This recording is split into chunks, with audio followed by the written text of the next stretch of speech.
to Belfast. Tonight our presentation is the Shipyard Volunteers. Notes on the East Belfast Regiment of the Ulster Volunteer Force. Now, the shipyards of East Belfast are legendary. Universally, there are few who do not know it was the home of the tragic Titanic. But more than that, it was the home of what was once the largest complex of shipyards in the entire world. With over 30,000 staff, Harland and Wolff was one of the most innovative firms of its day. And that innovation was largely facilitated by the men of the staunchly unionist east side of Belfast City. There was prosperity in the shipyards and east end of Belfast, and that prosperity was believed by all as being the direct result of its links to the United Kingdom and to the British Empire. When that link was perceived to be coming under threat with the emergence of the Home Rule movement, it was no surprise that the men of those same shipyards began to rally against it. In 1886, they were purported to be part of an Orange Army against Home Rule, while in 1893 they joined in thousands into perhaps the first truly militant Ulster Unionist movement, the Ulster Defence Union. As the period known as the Home Rule Crisis emerged alongside the Third Home Rule Bill, they formed unionist clubs, and in September 1912 they signed the Ulster Covenant in their tens of thousands. Later, like elsewhere, in East Belfast they would take their Covenant oath to its ultimate manifestation by enlisting in their thousands into the ranks of the Ulster Volunteer Force. Soon after the public announcement of the formation of the UVF in January 1913, planning had actually begun well back into 1912. The Ulster Volunteer Force was organised in every town, village and hamlet across the province. East Belfast was no different. Indeed, it appears to have recruited mass numbers of men into the ranks very quickly. British military intelligence, directly from the Chief Secretary Office Judicial Division in Dublin Castle, placed the number of East Belfast volunteers in September 1913 at 2,500. However, these figures seem to be seriously flawed. In fact, the official returns of the East Belfast Regiment to UVF headquarters on the 5th of September 1913 listed the membership at the significantly larger number of 8,599 men. That returns document also paints a picture of the regiment beyond just its numerical strength.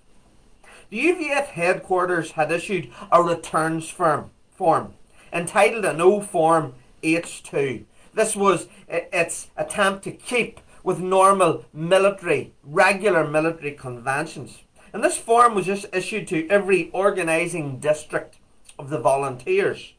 And each had to detail the various localities under its jurisdiction alongside the number of men enrolled at each.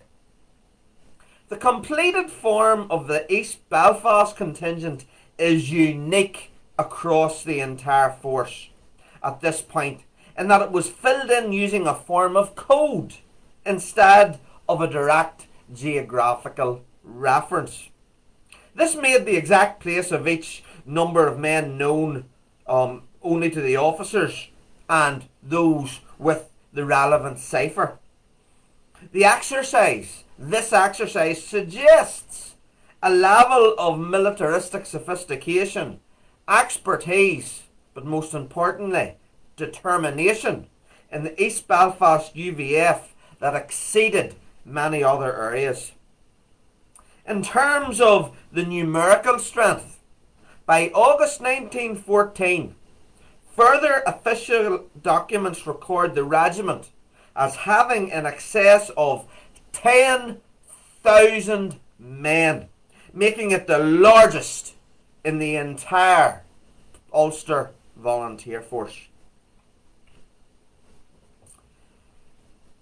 East Belfast UVF had originally begun to be organised by workplace, with early reference to different shipyard units common. Its evolution would firstly see it composed of 4 battalions, but such was its scale, this was increased to 6. The first regimental commander was East Antrim MP Major Robert McCalmont, whose military prowess would later see him rise to the rank of Brigadier General during the Great War. However, in late 1913, he stepped down to take over command of the Central Antrim Regiment. McCalmont's successor as overall commander was Colonel Robert Peel Dawson Spencer Chichester. Chichester was born at Ballachy, County Londonderry in 1873. He served in Central Africa from 1897 to 1899 with the Central Africa Rifles before being commissioned into the Irish Guards in 1900. Within the Guards, he quickly rose through the ranks to the level of Lieutenant Colonel. He held the office of Deputy Lieutenant for counties Donegal, Antrim and Londonderry, alongside being a Justice of the Peace and for a short time even a Member of Parliament representing the then parliamentary constituency of South Londonderry. As a high profile and well-known figure in Irish political, military and social circles, the East Belfast Regiment of the UVF was organised from his home at Ormiston House. Another important figure, initially a battalion commander, the regimental staff officer was Arthur Gregg of Knockbreda Park, who alongside his brother Fred ran Gregg & Co. timber and slate merchants in Exchange Street in the city. Upon the outbreak of the war, Gregg actually assumed the full regimental command.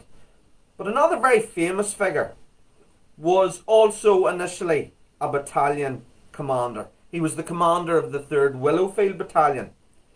The East Belfast Regiment Chief Intelligence Officer was the Fintona, County Tyrone, born Dr. William Gibson.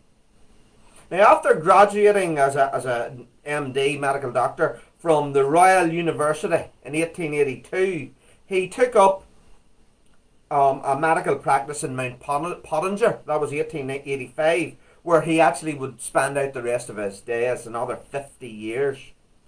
After joining the Belfast Conservative Association, he became a founder member of the Ulster Unionist Council, was appointed its honorary secretary, and actually was the officer in charge of Belfast at Belfast City Hall on Covenant Day. Of course, that day at the City Hall there are some very, very iconic pictures of massive crowds queuing to sign the Covenant.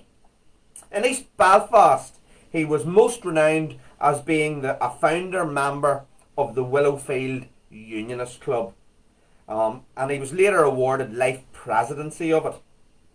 It's also Dr. William Gibson who gave his name to Malone Rugby Football Club's grounds, Gibson Park, and actually to a plethora of streets right across the east of the city.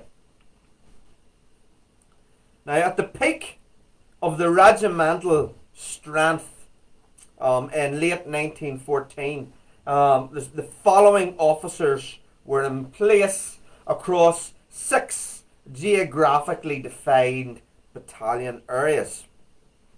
The regiment's 1st battalion consisted of the Ballynafay and Newtown Breda areas, with the commanders being J.B. Niblock and the adjutant J. McWilliams. The 2nd Battalion was Willowfield under G.B. Massingham, and the 3rd Battalion, Mount Pottinger, under C.W. Henderson. His second in command was Joseph McConnell, and his adjutant Samuel Agar. The prominent Unionist and also MP, slightly surprisingly for North Antrim, Peter Kerr Smiley, was the commander of the 4th Battalion, the Victoria Battalion. Kerr Smiley was the chairman of the very famous Belfast newspaper, the Northern Whig, and had a very distinguished military career. Mr. Charles McMaster was his second in command, and Mr. Albert Keel his adjutant. Avonneal was the 5th Battalion, with first in command James Wagner, adjutant J. Lusk, and finally the 6th Battalion was Strand Town and Knock, underneath the leadership of Mr. Harold Coates and J.D. Nicholl, the adjutant. From mid-1913 until well into 1914, each distinct company in the entire regiment was meeting and drilling at its own centres. Further joint operations between companies and single battalion mobilisations also occurred. In March 1914, the 2nd Battalion, Willowfield, were inspected at the Giant's Ring, Ballylesson. 5 of its companies are recorded as being present in the form of A Company, Tully na Cross, B Company, Drumbeg and Drumbo, C Company, Purtysburn and Edenderry, D Company, Ballycoan, and E Company, Meloch, giving you an idea of how far the boundaries actually spread. An elaborate series of military formations and manoeuvres was carried out, eventually coming to an end and 3 cheers being given to the king. The men then proceeded back to their own drill centres, some of which are recorded in the media reports as being as far as 6 miles away. The 1st Battalion had a large church parade to Newton Breda Presbyterian Church in May, officiated by the Reverend Dr. Workman. The sermon stated very clearly that this latest crisis in Ireland was simply yet another single battle in the age-long battle between Popery and Protestantism. Later in the month, the Victoria Battalion, number 4, was presented colours at Tamor Street, where it had a drill hall.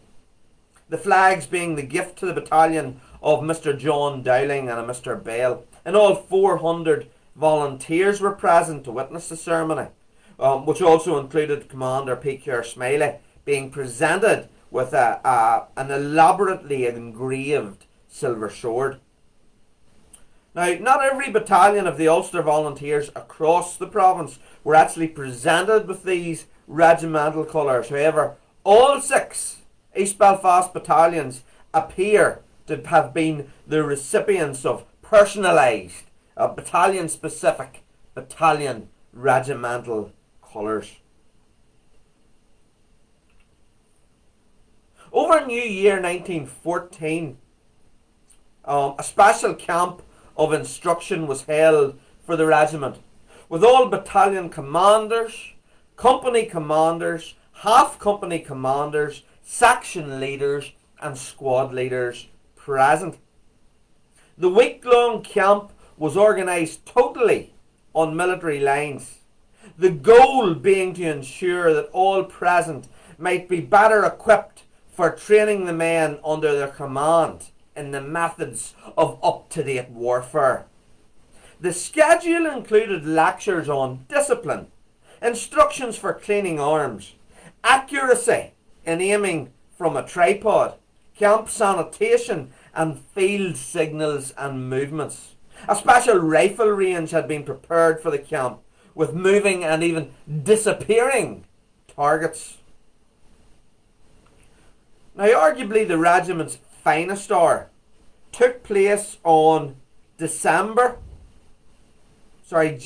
17th, 1914, when Sir Edward Carson himself inspected the ranks. The Ormiston grounds were the location, with the event all ticket.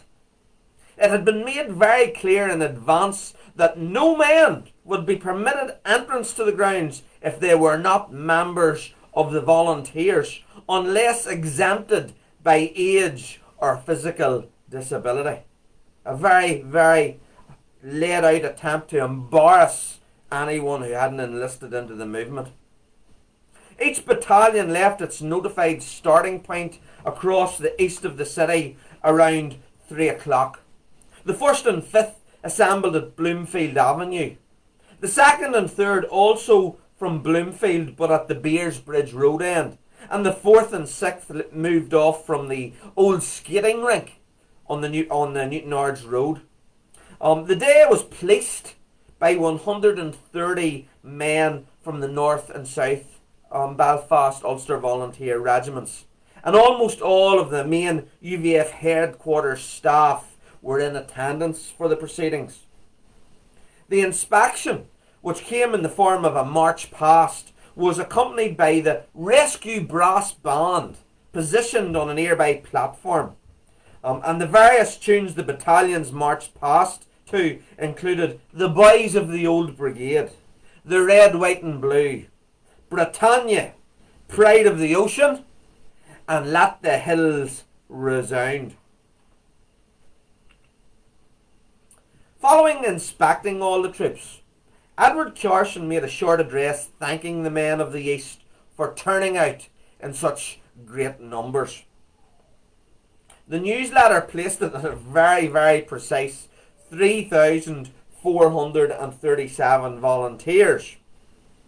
Carson told them that which they were preparing for was getting closer.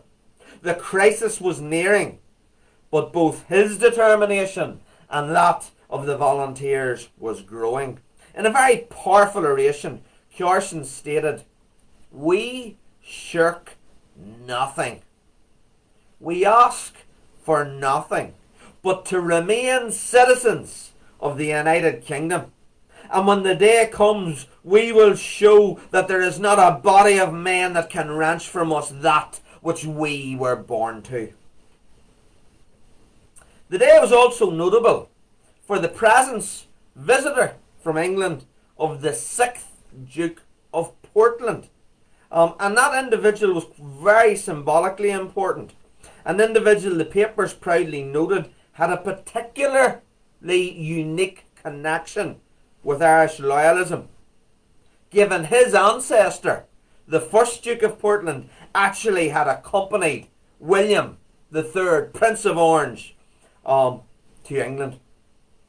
In his brief address, the Duke described the volunteers as a movement born in the hearts of the people. At Orangefield in April 1914, there was a further complete regimental inspection, with 2,000 volunteers present, along with a special delegation of visitors from Scotland. Just 2 months later, on Saturday the 25th of July 1914, the entire regiment was once again mobilised, this time for a route march. An estimated 3,000 volunteers were on parade. The 6 regimental battalions were also accompanied by the East Belfast Ulster Special Service Force and the 1st Battalion of the Young Citizen Volunteers, who had become affiliated with the Ulster Volunteers in March 1914. The Ulster Special Service Force was a hand-picked battalion in its own right, consisting of approximately 100 men from each of the 6 East Belfast battalions. And these 100 men had to be able to commit themselves to immediate duty. Effectively a special forces standby unit. The USSF was primarily a Belfast-based initiative, although it did have some formations outside the city as well. The Belfast USSF was under the charge of Lieutenant Colonel A. Hill Trevor, with his adjutant Mr. J.L. Fry. And the entire unit was given pride of place at the front of the procession.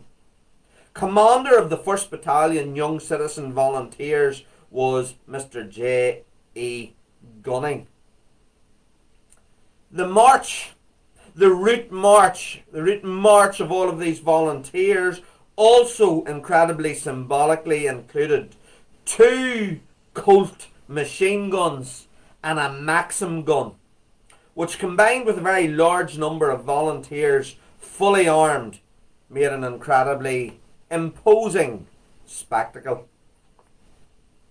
Bands played a prominent role in the display, with the young citizen volunteers being accompanied by their own band, and the Mount Pottinger 3rd Battalion were headed by the Duke of York Pipe Band. 6 ambulance detachments took up the rear of the parade, while a cycle corps was also in attendance. Now, just a few short days after that July inspection, the atmosphere within the province changed as what became known as the First World War was declared. Sense of impending Irish crisis was averted, and focus on the battle against the Hun took precedence. The men of the East Belfast Regiment were immediately enlisting. However, the majority of those who fought were to serve with the 8th Battalion, East Belfast Royal Irish Rifles, as part of the 107th Brigade of the 36th Ulster Division. The battalion, like much of the rest of the division, suffered horrendous casualties on the first day of the Battle of the Somme. The ranks of the East Belfast UVF in particular would provide one of the most famous names to be associated with the Great War. Born in Lurgan, but had moved to Belfast in his childhood, educated at Mount Pottinger Primary School and a member of Newtown Breda Presbyterian Church. Private William McFadden, Private Billy McFadden, had also been a volunteer in the 1st Battalion, East Belfast Regiment, Ulster Volunteer Force.